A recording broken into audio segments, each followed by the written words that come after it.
Hey, this is Fireman Rob. You know, optimal performance isn't something that happens just by accident. I know this for a fact from being a fireman and doing way too many Ironman triathlons in full firefighter gear. But everybody always asks me, what's your secret? I can give you one secret.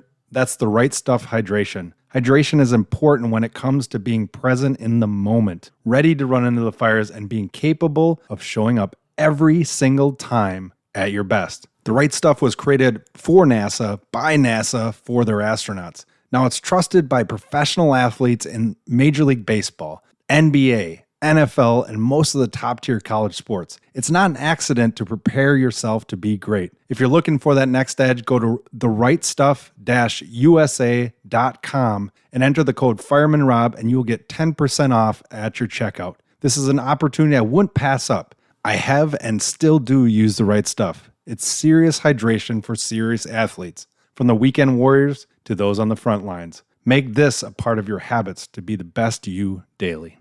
Welcome to Forged in the Fires podcast with Fireman Rob.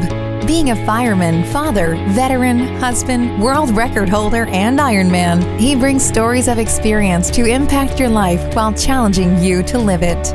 What do you want from your life? Why do you want it? Are you willing to go through the challenges to get there? If you have the courage to take that first step, let this podcast be the catalyst to start your fire while you bring the resilience to make it continue to burn. Our lives are made up of moments called right nows. So let's get started. Forged in the Fires podcast with your host, Fireman Rob, begins now.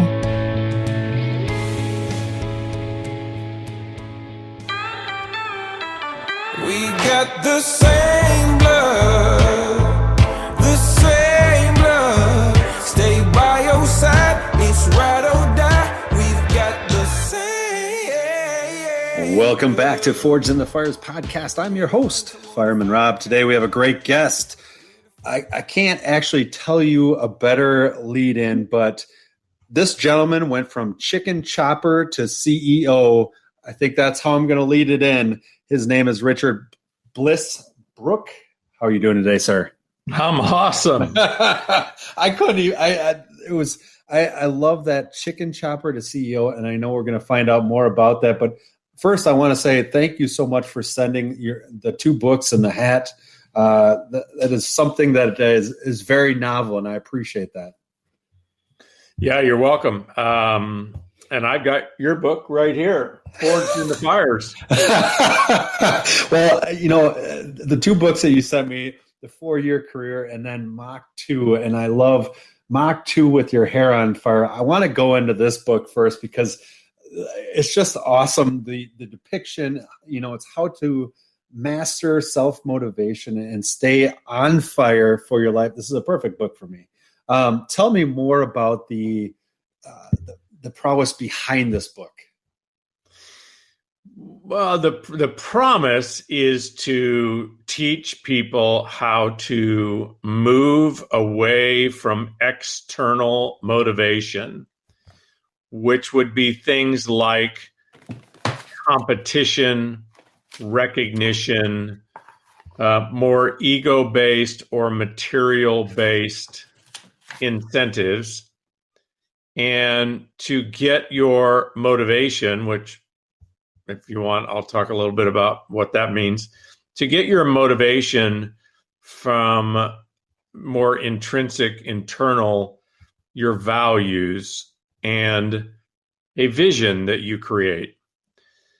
And the advantage to doing this, like getting your fire from within, is you're not subject to manipulation from whoever's dangling the carrot on the incentive that motivates most people, and you're not subject to the whims of competition. You know, so many people get their motivation from competition. They want to win, right? Most kids were raised, winning isn't the only thing, it's everything, or whatever it is, right? And, so they get their self-esteem from, they have to beat everyone else. Well, the challenge with setting your life up that way is you're competing against 7.5 billion other kids that were also raised by their parents to beat everyone else. So everybody's out beating each other up. And if there's only one winner in a race, what are the odds that you're going to win consistently? Consistently. I mean, sure, you might win a race, or you might win a contest, or you might be number one in your company or whatever. But what's the odds that you're going to do it consistently when you're competing against a whole bunch of other people that have the same motivation and the same process in play? It really ends up beating people up and wearing people down. And so the most that most people can get out of motivation is sprints. Right. And I'm not good at sprints, that's for sure. Yeah, so they can sprint because, okay, I can do anything for one day or 1 week or 3 weeks or, a race, 4 minutes or something. But how does that bring me joy for the rest of my life? It doesn't.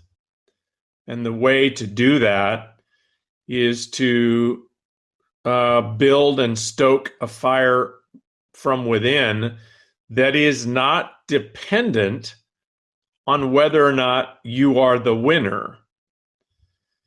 It's not even dependent on whether or not you hit certain benchmarks on certain timelines. It's far more dependent on you getting your fire from the process. I love that. I love that. And that's chapter 6. The title of chapter 6 is "The Gold is in the Gap." And it's interesting reading within there. And it's kind of relates to what you're saying, is like a lot of people are going for that first place. But tell me more about the gold is in the gap, our vision and our current reality, how those are motivating factors. Well, the gap process is the neuroscience of motivation. And I use terms that are not necessarily universally used. So the way I use vision in the book is not the way it's used typically, where, my vision is to eliminate world hunger or, some grandiose thing. But vision is really just the way I use it. It's the dominant expectation that you have for yourself in any given set of circumstances. So, if you're married, you have a vision as a spouse. If you're a parent, you have a vision as a parent. If you have 3 children, like you do, you have 3 different visions, each one you as the father of each child. You have a vision for your career. In fact, you have dozens, if not hundreds, of visions inside your career at how you do at any certain task and how you relate to any number of individuals that you interact with. We have visions for things that we do well, and we have visions for things that we don't do at all. So, for example, you were a fireman, Rob. Are you still a fireman? Still a fireman, 21 years strong. And I was a fireman for 3 months a long time ago. And so if somebody, asks you and I, hey, describe what it looks like for you to be a fireman. Well, you can give a very detailed analysis of what it looks like for you to be a fireman. You can actually recite what I would call a movie of Rob the fireman. Yes. Right? On any given day, any given hour, any given minute, in 1,000 different circumstances of being a fireman. And the only person who doesn't have a vision of being a fireman is the person who can't imagine themselves being a fireman. Right. Which, as long as you've watched some TV shows about firemen, or you've been to a fire station, you can probably conjure up what it looks like, what it feels like. And so if I ask you, Rob, say, okay, Rob, what I want you to do is go to the fire station today and be prepared to successfully be a fireman, regardless of what comes up for the fire station. And you will have what I call a green light vision. Right. Your vision will look like, okay, if it's a car accident, you know exactly what to do. If it's a structure fire, you know exactly what to do. When you get to the structure fire, you assess the situation, you know exactly what to do. If it's a brush fire or a grass fire, if you have those where you're a fireman, you know exactly what to do. If you take somebody that hasn't watched television about firemen, doesn't really know what a fireman is, and I say, okay, I want you to imagine you're going to show up for work first day as a fireman, and when the alarm goes off, I want you to imagine that you're going to go do what a fireman does. And that person is going to have a red light vision. And your vision is going to sound like, okay, if it's a car accident, boom, I know exactly what to do. I know the questions to ask. I know what to look for when I get on the scene. I know my tools. I know who my team is. I know you got it all, right? Right. If you have a red light vision and, the siren goes off and the, PA system, car accident or whatever the code for that is, you're paralyzed because you don't know what to do. And you think, oh my gosh, if I even take one step in any direction, I'm going to fail. I'm going to screw up. I'm going to do something wrong. That's a red light vision. And in that case, people don't do anything. And then there's a yellow light vision, which you probably have encountered this perhaps with rookies, where they have the training, they've checked all the boxes, they've certified, but they haven't actually responded to the alarm. They haven't actually been in the presence of stress, kind of catastrophe and stress, and right. And so you've seen them have a yellow light vision where they're, I think maybe, I don't know, what should I do, right? So they're kind of what I call pumping the brakes. Right. They step on the gas and then they pump the brakes because they have doubt. And so where does motivation come from? From a neuroscience standpoint, what I'll describe to you in a minute as motivation comes from the gap between where are you now, right now, reality, and where does your dominant vision call you to be?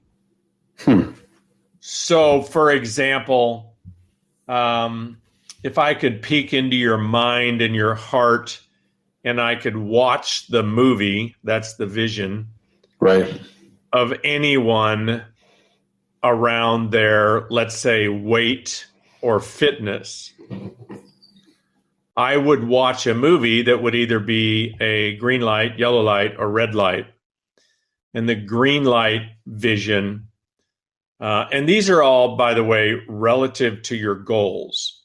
So if your goal is to be fit, a green light vision is a story of inevitability, faith, belief, competency, and confidence that you're going to get fit or stay fit. Right. So your story is in alignment with your goal. If you want to get fit, but I peek into your story and it sounds like I want to get fit, I worked out yesterday, but today, it hurts. I'm tired. Something is distracting me. I'd rather do this. I'm not sure. Right? Nobody's been there. The yellow light vision is really just a bunch of excuses. And a red light vision, I may want to get fit, but if what I'm addicted to is Krispy Kreme donuts, that's a red light vision, because I actually see myself more prolifically eating donuts than I do fresh, clean food and working out, regardless of what I want. the big distinction that I got that led to this book from one of my coaches was he gave me the distinction between desire and motivation. He didn't call it motivation. I called it that. But, I was raised thinking if I wanted something bad enough, that would lead me to do the work required to get it. And what he helped me understand after bludgeoning myself for years, which is basically what people that believe desire is what matters, is they take that desire and they sort of beat their head against the wall, and they don't understand why the wall is there. And all desire kind of does is motivate them to beat their head against that wall. Right. What he gave me the insight around is all desire is kind of a GPS. It just kind of points you in a direction, but it is not the conversation that leads you to act. That's a different distinction, which I call motivation. Right. And that conversation is going to sound like I know where I'm going. I know how I'm getting there. I have competency. I have confidence. Success is inevitable. And I love the process. So what I need to do, let's just stay with fitness. Right. The person that's going to be motivated to be fit is the person that actually has learned to love eating right and love working out. The person who's going to beat their head against the wall is the person who tries to bring what I call bankrupt distinctions, like discipline and commitment. Let's analyze those. What is discipline? Well, discipline is somebody doing something that they don't want to do. That's a different way of putting it. I like that. Yeah. Now, you could say, well, if you do it, then you want to do it. Yeah, I get that. So in the end, you want to do it because you're disciplined. But just notice the friction. Right. The friction that's in play when you're dealing with discipline is you're forcing yourself or guilting yourself or shaming yourself or whipping yourself or whatever you're doing to do something you don't want to do. How long is that going to last? Exactly. And the same thing with commitment. What is commitment? Well, commitment is this quality of decision that, I'm going to do it anyway.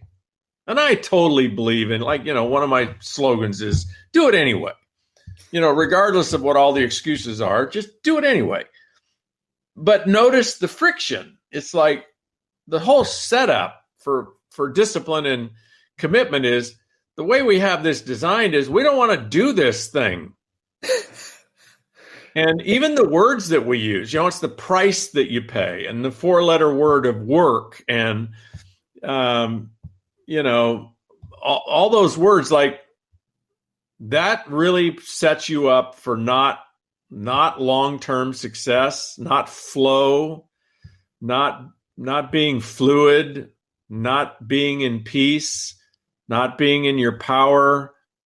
When it comes to sports, when we clench up, we're not nearly as effective as when we're relaxed.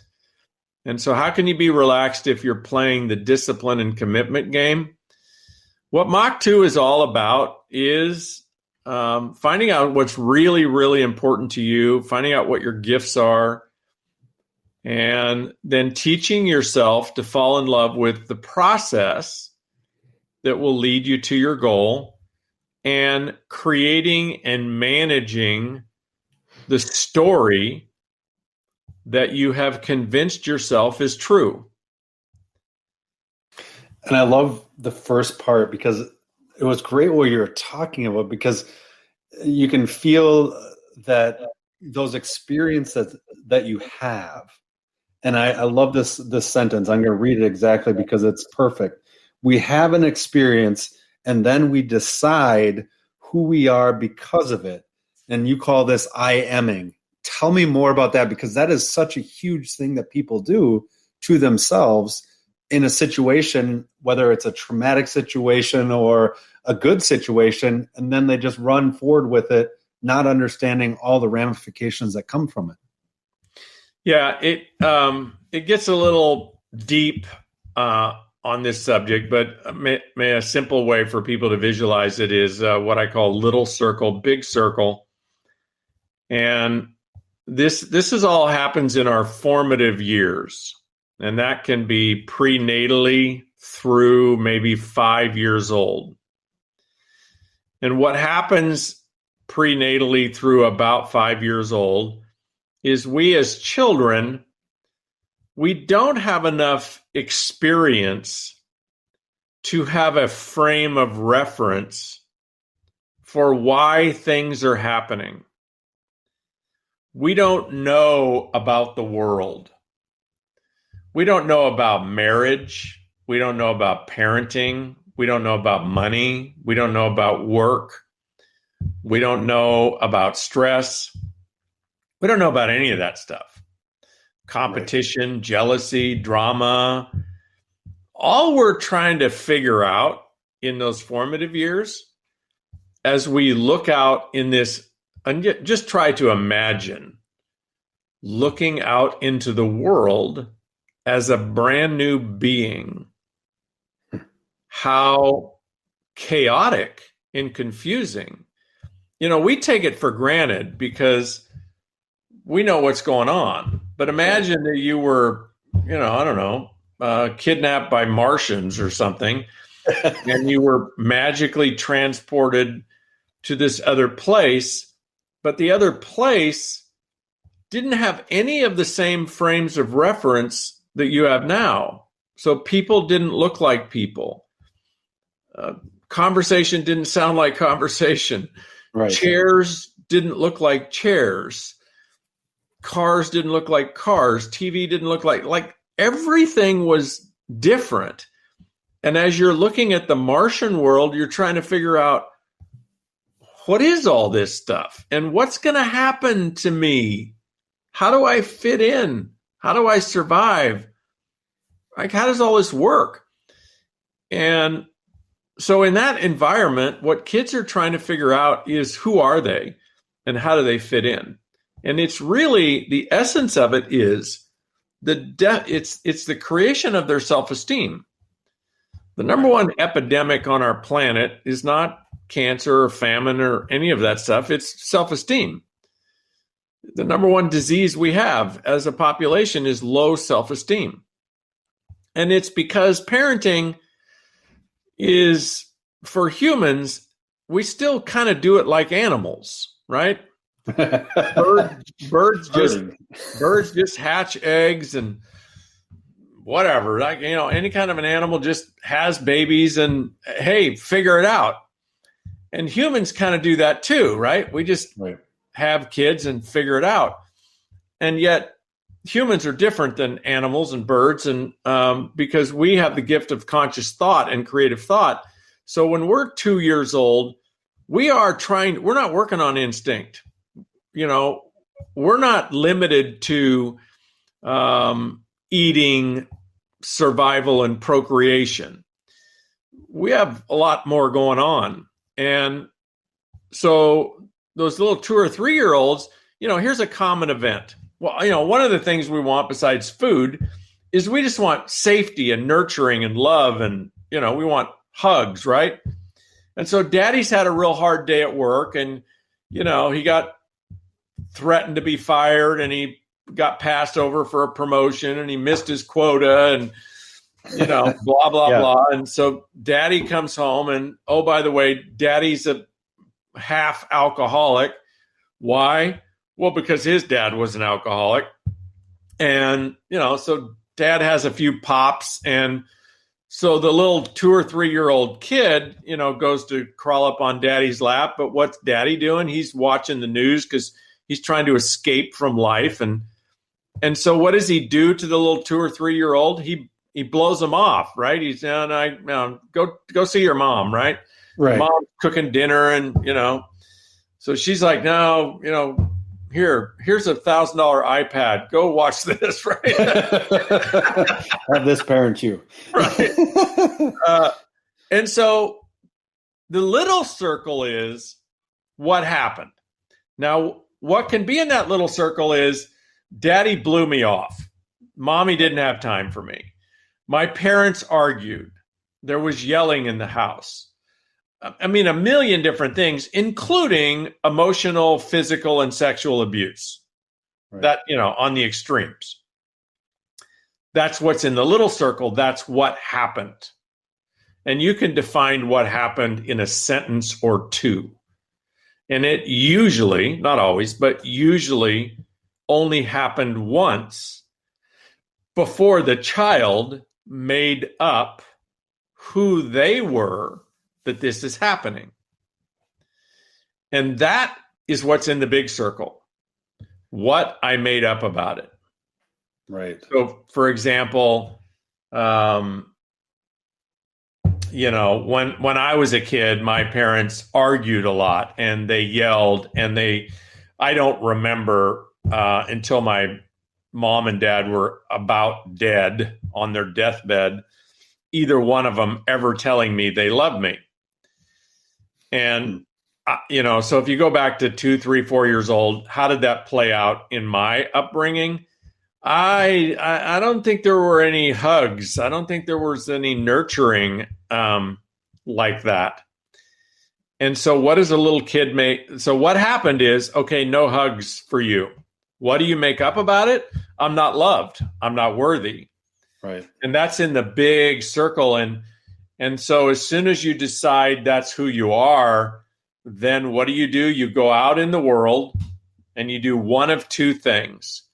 You either succumb to that decision, which would mean you live a life as though you are not worthy.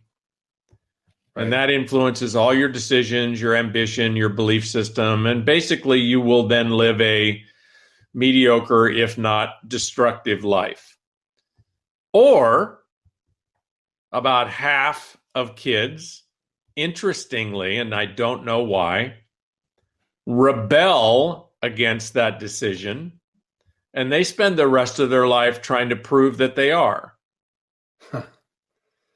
And so you can look at some very successful people in the world, and if you understand this matrix, this filter, you can see, oh my gosh, this very successful man, politician, business person, athlete, what drives them is they don't believe they are worthy, and they're out to prove that they are. It's a very powerful motive. It's a very powerful statement, because it actually goes back to that idea that you were talking about. You are the star, obviously, of your own movie. And you have in your book, one of my favorite quotes, "Be yourself, everyone else is taken," by Oscar Wilde. And you talk about we are trying to do something that we really don't want to do. And it's interesting when you were talking about they're trying to prove to somebody that they're worth it.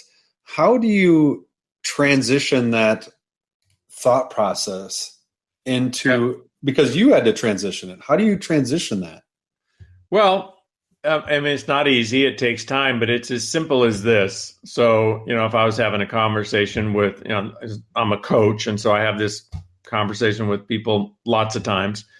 There are basically two of us that are running around the planet. There's the person who is, if you will,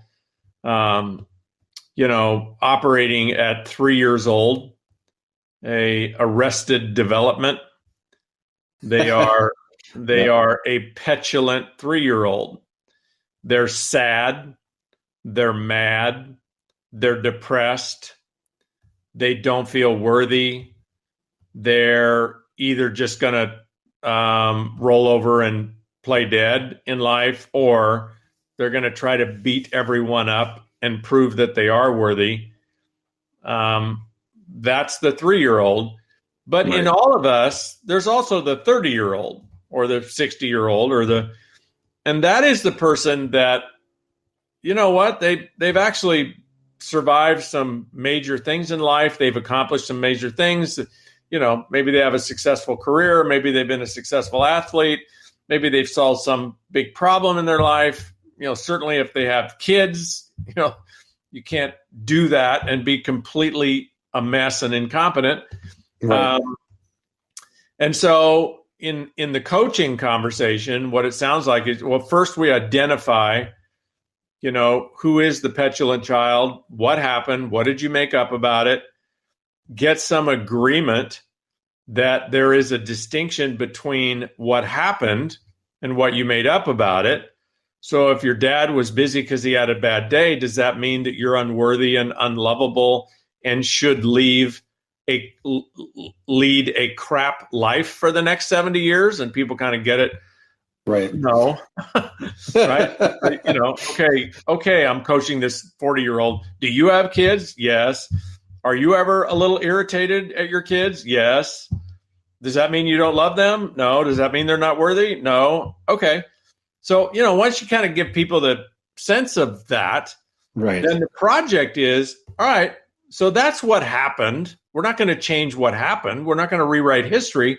But what we are going to do is rewrite, what does it mean? And what does it mean that your parents argued or were alcoholics or, you know, got divorced or even abused you? What does that mean? Well, what it means is they had issues. and you don't. They had issues. Yes. It doesn't mean you have issues. Let's make up something different. So I just ask people, so are you smart?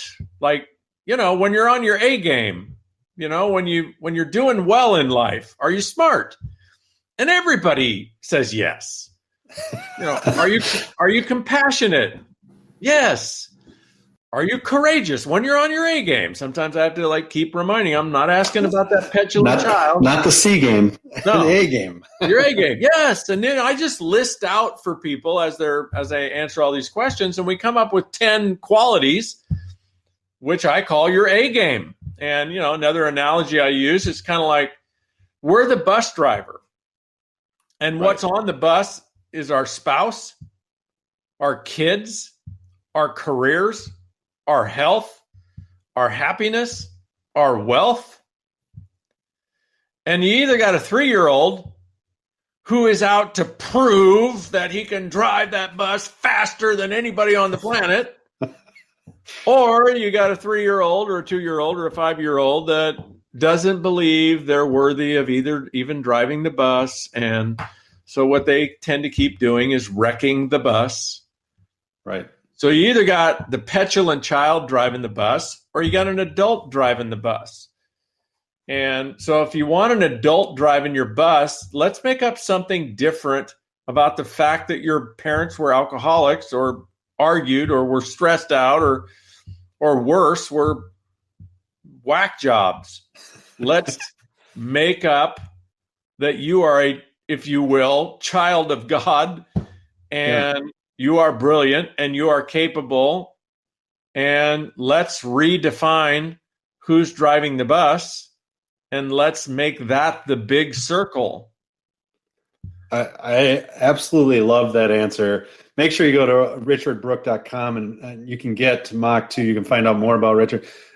The ability to find yourself and motivate yourself is such a huge aspect. And definitely reading your book, I found out a lot more little things. And I think that's really what it comes down to is a lot of people look at it from such a huge scope, that 30,000 foot view, and see all the problems that are in the way, like those clouds, and can't see the little things to be able to get through those.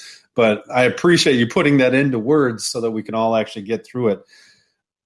I can't thank you enough for being on the show today. We always end the same way with 3 questions. Are you ready for those questions?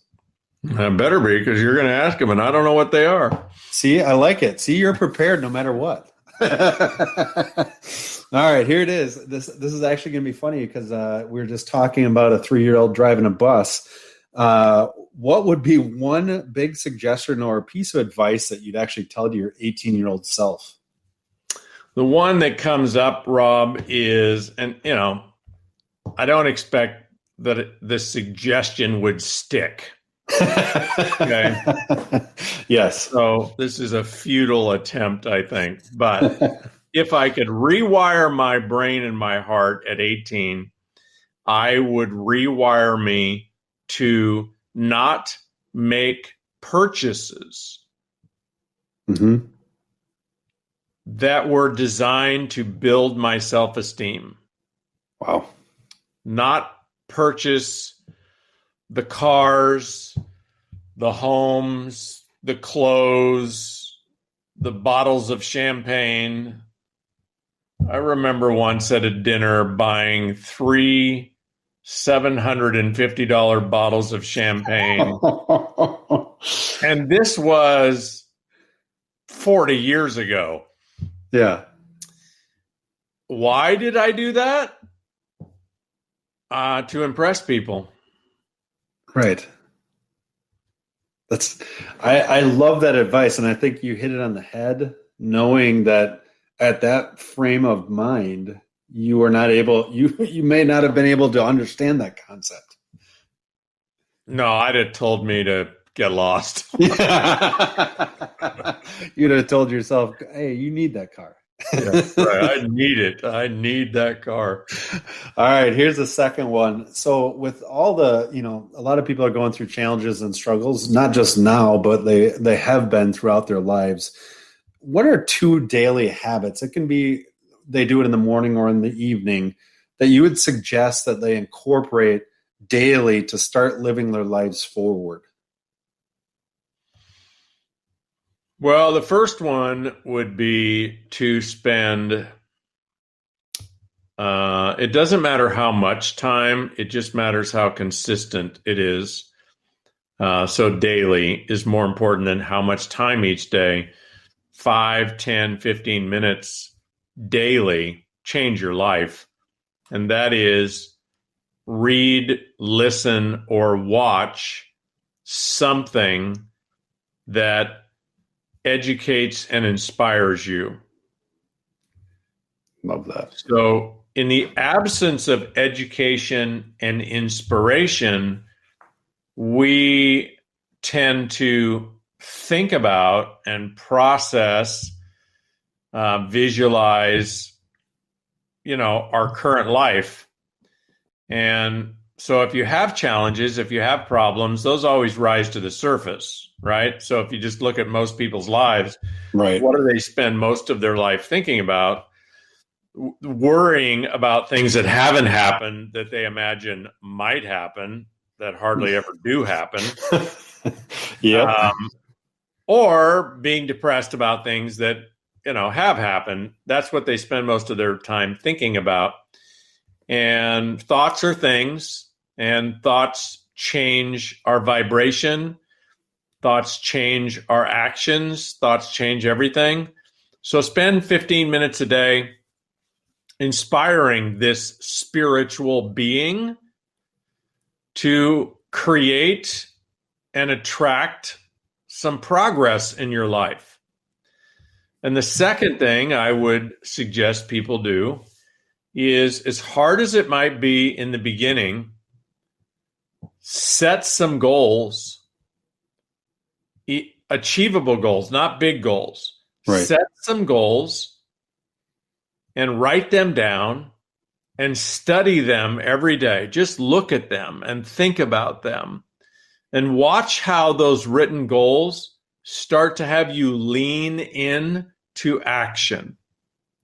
And the more you study them, the more you'll lean into action. And then one day you'll find you actually took a step. And, you're an Iron Man, right, Rob? Yes, sir. I got to imagine. I have thought about doing an Iron Man. I have thought about it. And the hardest thing about doing an Iron Man, I think, Rob, yeah, is deciding to do the first Iron Man. Yes. And the first step of training. Yep, and it's funny, you go right back to that discipline thing. Yeah. I was thinking about that when you were saying the Ironman. I was like, oh, the discipline, and it was that part of it. So what you want to do is fall in love with being an Ironman, and you won't need so much discipline. Yeah, exactly. But, the thing about writing your goals down and starting to do some vision work is it prepares you to take that first step. And it may take, weeks before you take the first step, maybe even months. But once you take the first step, the second step's a lot easier. And then the third and the fourth. And, that's how you go from being rigid and fixed and planted to being in motion. So those two things. Those are fantastic. That was probably two of the most impactful things. And, if you incorporate those into your mornings, it's just going to be a better day. That's for sure. All right. This last one is always an interesting one. So if you could have coffee with 3 other people, they could be deceased or alive, at a firehouse table. In other words, no conversations off the table. Everybody has to answer the questions. Who would those 3 people be, and why would you choose them? The first one that comes to mind is my dad, because he died when I was, I'm going to say like 35 or something. Right. And I never really had a great relationship with him until the last year of his life. I moved from Idaho back to California and lived with him the last year of his life. But, wasn't the same because he was dying of cancer. But, there's a million questions I never got to ask my dad because he was just not vocal, right? He just didn't talk much. Right. And I did not have the curiosity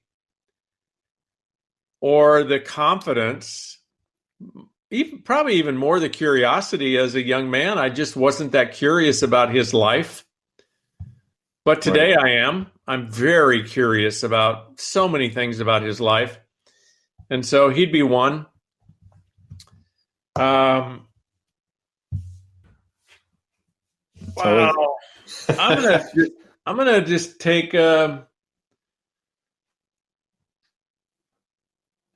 It's a complicated one because there's so many options. Yeah, a lot of options. I'm going to go for Thomas Jefferson. Ooh, that's a good one.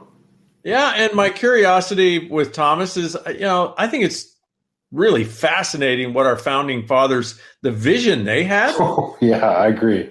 I mean, they made up the youngest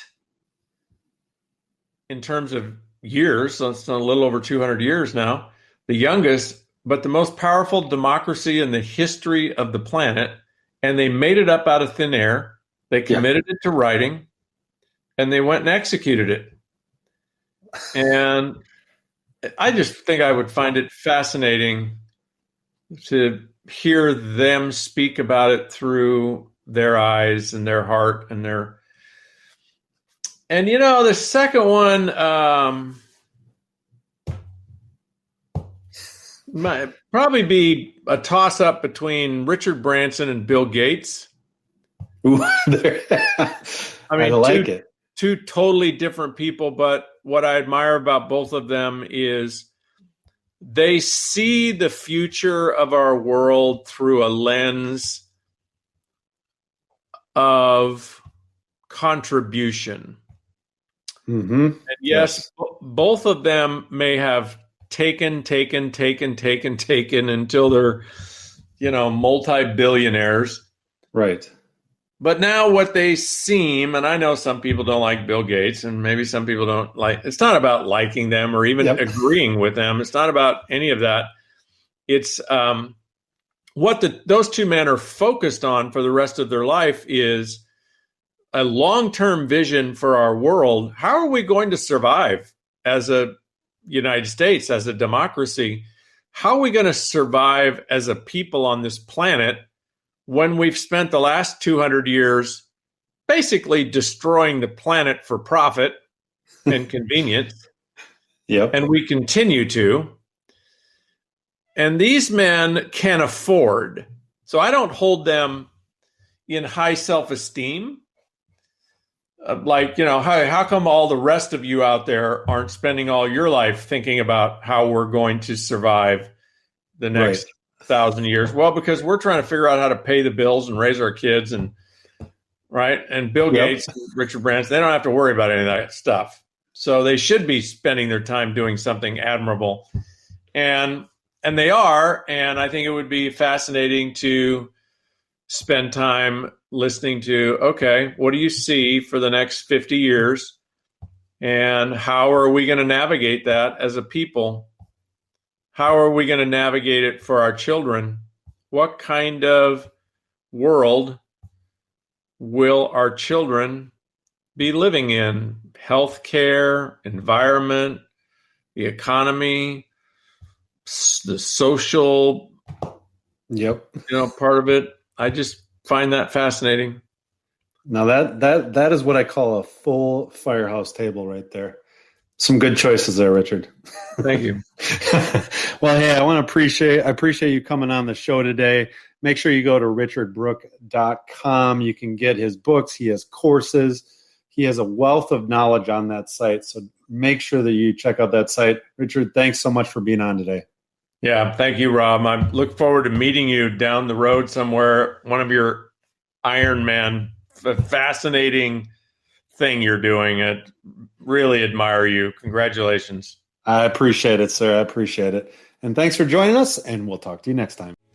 Thanks for listening and supporting the Forged in the Fires podcast with Fireman Rob. Remember, don't forget to like and subscribe to this podcast, and please share this episode with a friend or family. To find out more about Fireman Rob or reach out about a question, go to www.firemanrob.com.